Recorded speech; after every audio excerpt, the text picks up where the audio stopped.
હાય દોસ્તો, સ્વાગત છે તમારું મારી યુટ્યુબ ચેનલ ધારાસ કિચનમાં। તો આજે આપણે બનાવીશું શિયાળાની ઠંડીમાં પીવા માટે વેજીટેબલ મંચાવ સૂપ। તો દોસ્તો, તમે આવી રીતના વેજીટેબલ મંચાવ સૂપ ઘરે બનાવશો તો તે એકદમ પરફેક્ટ બનશે। આપણે રેસ્ટોરન્ટ જેવું મંચાવ સૂપ બનાવવું હોય તો તમે આવી રીતના ઘરે જરૂરથી ટ્રાય કરો।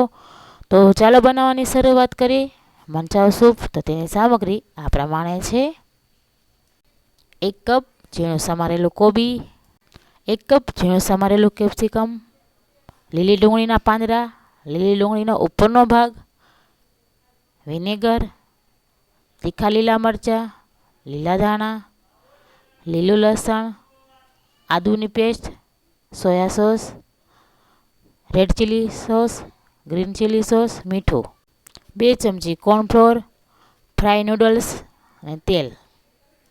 તો વેજીટેબલ મંચાવ સૂપ બનાવવા માટે એક મોટી તપેલી લેશું। તેની અંદર 2 ચમચી તેલ ઉમેરી દઈએ। તેલ ગરમ થઈ જાય એટલે તેની અંદર 1 ચમચી આદુની પેસ્ટ, 2 ચમચી લીલું લસણ। તો આ સૂપને થોડું સ્પાઇસી બનાવવા માટે તેની અંદર 2 તીખા મરચાં ઉમેરી દઈએ। જો તમે બાળકો માટે બનાવી રહ્યા હો તો તમે તમારા ટેસ્ટ પ્રમાણે મરચાં ઉમેરી શકો છો। હવે આ બધું જ આપણે હલાવીને મિક્સ કરી દઈશું। ગેસની ફ્લેમને થોડી આપણે હાઈ રાખીશું। હાઈ ફ્લેમ ઉપર જ આપણે આ બધું ચડવા દેવાનું છે। હવે તેની અંદર આપણે 1 કપ લીલી ડુંગળીનો ઉપરનો ભાગ ઉમેરી દઈએ। આ બધું જ આપણે હલાવીને મિક્સ કરી લેશું અને તેને 2 મિનિટ માટે સાંતળી લેશું। તો 2 મિનિટ થઈ ગઈ છે, તમે જોઈ શકો છો ડુંગળી પણ એકદમ સરસ સંતળાઈ ગઈ છે। હવે તેની અંદર આપણે ઝીણું સમારેલું કેપ્સિકમ ઉમેરી દઈએ, ઝીણું સમારેલું કોબી ઉમેરી દઈએ।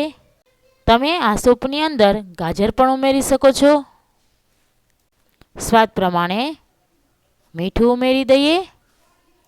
હવે આ કોબી અને આપણે કેપ્સિકમને હલાવીને બરાબર મિક્સ કરી લઈશું।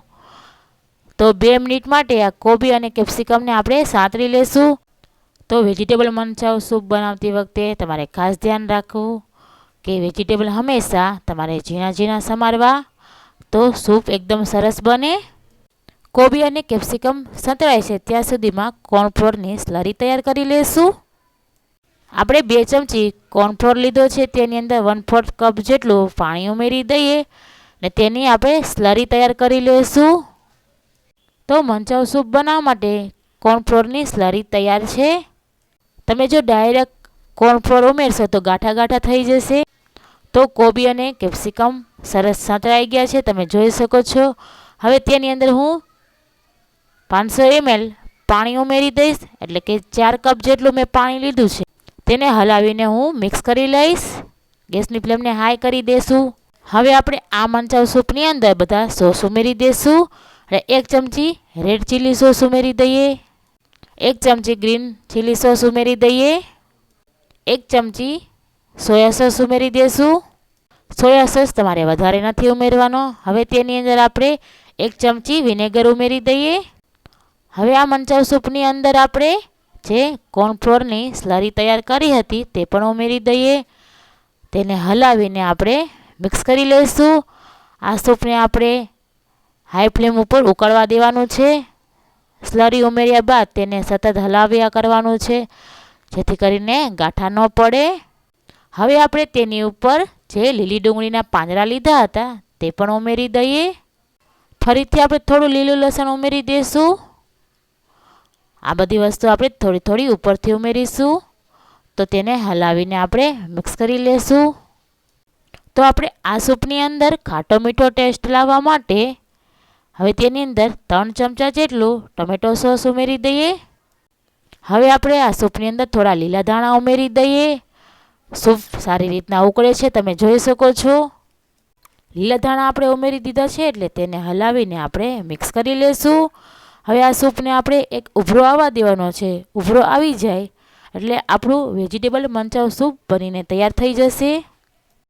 આ સૂપમાં સરસ ઉભરો આવી ગયો છે અને સૂપ પણ સરસ ઉકળી ગયું છે, તમે જોઈ શકો છો। તો 2 મિનિટ માટે આ સૂપને સરસ આપણે ઉકળવા દઈશું।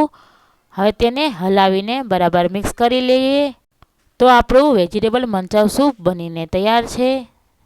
તેને આપણે એક બાઉલની અંદર કાઢી લઈએ. તો રેસ્ટોરન્ટમાં આપણે આ સૂપ આવી રીતના ઘટ જ મળે છે. તો તમે આ સૂપને થોડું પતલું પણ કરી શકો છો. તો દોસ્તો, તમને મારી રેસીપી કેવી લાગી તો મને કોમેન્ટ કરીને જણાવજો. અને આવી રીતના તમે વેજીટેબલ મંચાવ સૂપ ઘરે જરૂરથી ટ્રાય કરો. તો સૂપ આપણે એક બાઉલમાં કાઢી લીધું છે. તેની ઉપર આપણે નૂડલ્સ ઉમેરી દઈએ. તો આ નૂડલ્સની સાથે સૂપ પીવાની એકદમ મજા આવી જાય છે.